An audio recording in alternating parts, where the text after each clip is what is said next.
So guys, palabasin ko yung manok ko. Kasi napisa na. Tignan nyo guys kung ilan yung anak. Ilan kaya yung anak niya. Namatay yung isa kanina eh.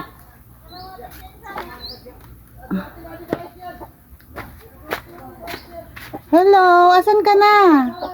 Bakit ka bumaba? Ay nako, iniwan yung anak dito guys, oh, yung mga anak niya. Yun. Oh, napisa na, may isang hindi napisa.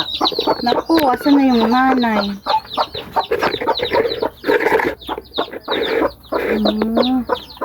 Yung anak mo. Diyan ka na. May isang hindi napisa.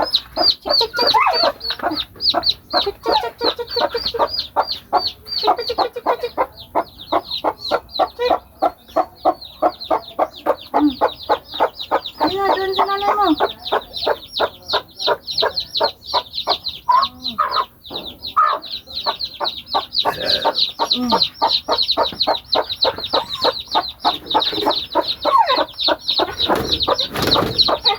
Ikaw, paluin kita dyan eh.